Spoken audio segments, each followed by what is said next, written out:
Olá pessoal, mais um vídeo no canal Vene Casagrande, vídeo importante. Nós vamos trazer informações aqui de um time português podendo levar 3 jogadores do Flamengo, 2 zagueiros e um atacante. Um atacante, inclusive, está sendo utilizado pelo técnico Tite e a gente vai falar que atacante é esse. Temos também novidades na negociação do Flamengo pelo meia Claudinho junto ao Zenit. A gente vai trazer mais informações sobre essa situação. Tem também atualização sobre Paquetá e também uma nova informação da proposta do Palmeiras para Gabigol para ter o atacante a partir de 2025.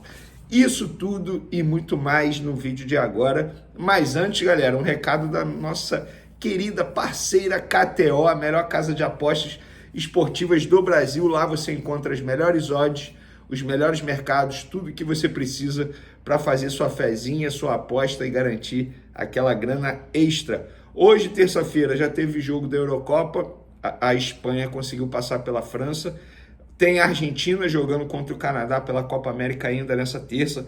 Quarta-feira tem o Uruguai, os jogadores do Flamengo que estão com a seleção uruguaia podem ser campeões da competição. Eu particularmente agora vou torcer para eles, porque para o Flamengo não muda mais nada. Tem isso tudo lá no site da KTO, o link está aqui na descrição. Tem Campeonato Brasileiro também. Nessa quarta-feira tem jogo importante, Vasco e Corinthians. Jogo bom para fazer aquela fezinha na KTO.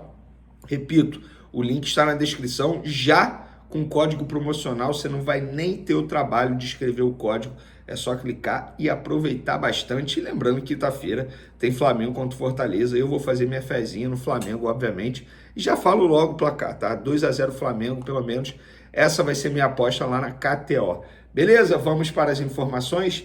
É o seguinte, galera, também não deixe de se inscrever no canal, hein? Se quiser colaborar de maneira financeira, tem o Pix na descrição também. Antes de falar de Flamengo, vamos falar aqui uma informação importante envolvendo John Textor, porque o Ministério Público do Rio de Janeiro opina para que John Textor, dono da SAF do Botafogo, vire réu pelos crimes de calúnia e difamação contra Edinaldo Rodrigues, presidente da CBF. Segundo o promotor, a denúncia de Edinaldo Rodrigues contém a exposição do fato criminoso em todas as suas circunstâncias. Textor foi acionado na justiça após chamar Edinaldo e a CBF de corruptos. Cara, assim, com todo respeito ao Textor, ele não pode passar impune pelo que ele fala e não prova. A partir do momento que ele chama tanto o presidente da CBF quanto a própria CBF de corruptos, ele tem que provar. Porque não dá para você, supondo, você que está aí do outro lado, me assistindo, sei lá, você é advogado, e eu, Vene Casagrande, viro para você, sei lá, você, Carlos, advogado, falo, Carlos, você é um corrupto, você recebe propina para poder defender tal pessoa, tal criminoso. Eu preciso provar isso, correto? Então, o mesmo vale para o John Textor, e ele precisa entender que Brasil não é bagunça, não, porque ele está saindo, falando um monte de coisa e sem ter prova, cara. Absurdo isso. Então, ele precisa pagar pelo que ele fala, ou pelo menos provar o que ele fala ou o que ele acusa. Falando agora de política do Flamengo, assunto rápido, candidato da situação para a eleição presidencial do Flamengo, Rodrigo Dunsch, se reuniu com o grupo Sinergia Rubro-Negra nessa terça-feira para falar sobre as ideias dele, as melhorias para o Flamengo no próximo triênio, caso ele ganhe a eleição. Lembrando que o Rodrigo Dunsch é o candidato da situação, ou seja, ele vai ser apoiado pelo atual mandatário Rodolfo Landim, e nesse encontro o Rodrigo Dunsch garantiu ser contra a SAF no Flamengo, porque existe muito esse argumento de que o Dunsch é apoiado por Landim e vai ser a favor da SAF. Enfim, é um discurso muito da oposição também, então fica aí só o registro. Vamos falar agora de campo e bola. Bruno Henrique está fora do jogo contra o Fortaleza nessa quinta-feira com uma entorse séria, ele ainda sente muitas dores no tornozelo.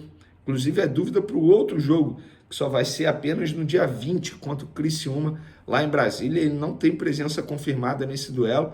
E o seu substituto imediato, ou até mesmo titular da posição, Everton Cebolinha, continua fora também do Flamengo, não encara o Fortaleza. Por exemplo, nessa terça-feira ele não treinou com os demais companheiros, ele fez um trabalho de transição, campo e bola no campo, obviamente, e está fora do jogo. A previsão é que ele volte a treinar com os demais jogadores na sexta-feira. ou seja, para ficar à disposição para o outro duelo, que eu repito, será apenas no dia 20, no final de semana que vem, lá em Brasília. O Flamengo vai mandar esse jogo lá no Mané Garrincha, em Brasília. Então, fica a dúvida de quem o Tite vai colocar ali na posição desses dois atletas, os dois jogadores da posição lesionados. Eu, particularmente, daria uma chance ao Matheus Gonçalves, que entrou bem nos minutos finais do último jogo contra o Cuiabá, justamente nessa posição, ponta esquerda, aberto pela ponta. E é digamos, uma função que o Matheus Gonçalves está acostumado a fazer. E você aí do outro lado, colocaria quem? Vitor Hugo? Lohan? O que vocês fariam no time do Flamengo na ausência de Bruno Henrique e Cebolinha? Podem comentar à vontade. Vamos falar agora de mercado da bola, porque o Leixões de Portugal está próximo de contratar aí 3 jogadores do Flamengo, sendo um deles em definitivo, não, na verdade 2 em definitivo e 1 por empréstimo. Vamos lá, o Noga é um desses jogadores, ele já está emprestado ao Leixões. O Leixões avisou ao Flamengo que quer exercer a opção de compra de 375 mil euros por 50%. Isso dá 2,2 milhões de reais na cotação de hoje por 50%, e o Flamengo mantém 50% do zagueiro Noga. Outro jogador que o Leixões quer também é zagueiro, é o Diegão, destaque do Sub-20. Esse seria por empréstimo. E o outro jogador que o Leixões está muito próximo de contratar de maneira definitiva é o atacante Verton, que inclusive vem sendo utilizado pelo técnico Tite aí nas últimas partidas. Na verdade, ele entrou 2 vezes com o Tite nos últimos 2 jogos. De fato, ele mostrou ali muito vigor físico, muita disposição, muita vontade, mas nitidamente tem a parte técnica limitada para poder atuar no time do Flamengo. Pelo menos essa é a minha visão. Eu não vejo o Verton tendo espaço nesse setor ofensivo do Flamengo, sobretudo após o retorno dos jogadores que estão servindo a seleção, as suas respectivas seleções na Copa América, no caso, a seleção uruguaia, quando o Arrascaeta voltar. Não vejo por que ficar, entre aspas, improvisando o Verton no time do Flamengo. Então, o Flamengo muito próximo de negociar esses 3 atletas com o Leixões. O Leixões, na verdade, ele é um baita parceiro do Flamengo lá em Portugal. As 2 diretorias têm uma ótima relação, os dirigentes sempre que vêm aqui ao Brasil visitam o Ninho do Urubu, e mais um jogador, na verdade mais 3 jogadores podendo pintar lá no Leixões, repito, Noga em definitivo, com o Leixões comprando, exercendo a opção de compra, o Diegão, zagueiro, por empréstimo, e o Verton, em definitivo. Eu esqueci de falar o valor do Verton, 1 milhão de euros, isso dá em torno aí de 6 milhões de reais por 70% dos direitos econômicos, e o Flamengo mantendo 30% dos direitos econômicos. Vocês vão se recordar que o Verton quase foi para o Santa Clara, também de Portugal. Em cima da hora o Landim não assinou, e muita gente mencionou que foi pelo fato do valor ser baixo, a repercussão negativa. Não foi, não. É porque o Flamengo tinha uma outra proposta do Chipre, tá? Pelo jogador, o jogador não quis. Para o Flamengo era uma proposta muito mais vantajosa. O jogador falou, não, quero ir para o Santa Clara. Aí o Flamengo virou e falou, beleza, você não vai para o Chipre, mas também você não vai para o Santa Clara, você vai ficar aqui no Flamengo. Recentemente ele teve o contrato renovado, mas a gente sabia que essa renovação de contrato era apenas para o Flamengo não perder o jogador de graça, entre aspas. Vamos falar agora de Claudinho, informação que a gente trouxe mais cedo lá no SBT Sport Rio, que o Zenit assinou de maneira positiva para fazer uma negociação com o Flamengo. O que isso quer dizer? Que o Zenit quer vender o Claudinho. Óbvio que precisa chegar a um acordo com questões financeiras, mas antes, nas outras janelas, quando o Flamengo tentou o Claudinho, o Zenit não queria nem papo, falou, olha, não adianta, eu não quero vender o Claudinho, esquece, é nosso principal jogador. Agora, nessa janela, o Zenit já assume, digamos assim, que topa vender o Claudinho, mas existe ainda aquela conversa, aquela negociação para chegar a um acordo em relação ao valor da venda. O Flamengo acena aí com uma proposta de 15 milhões de euros, podendo chegar a 17 através de metas. 17 milhões de euros hoje dá em torno de 99 milhões de reais pela cotação do dia. Então o Flamengo vai conversar com o Claudinho, já tem um acordo, Flamengo e Claudinho já tem um acordo verbal, questão de tempo de contrato, salário. O Claudinho topa jogar no Flamengo. Conversei, repito, com pessoas da família do jogador que garantiram isso, que depende apenas do Zenit. Aí muita gente vai falar, só depende do Zenit. Gente, Antes, o Zenit não queria nem conversar. Agora topa conversar e topa vender o jogador ao Flamengo. Óbvio, não vai cobrar barato. Estamos falando de um jogador extremamente importante e valorizado no mercado da bola. Mas a gente sabe que o Flamengo está muito disposto de fazer contratações de peso para poder ganhar títulos ainda nessa temporada, até porque é um ano eleitoral.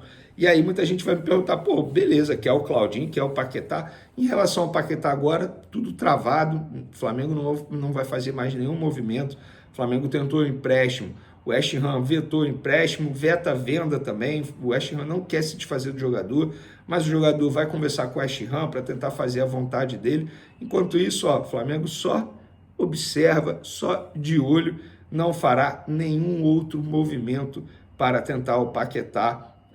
Digamos que o Flamengo está muito mais focado no Claudinho do que no Paquetá nesse momento.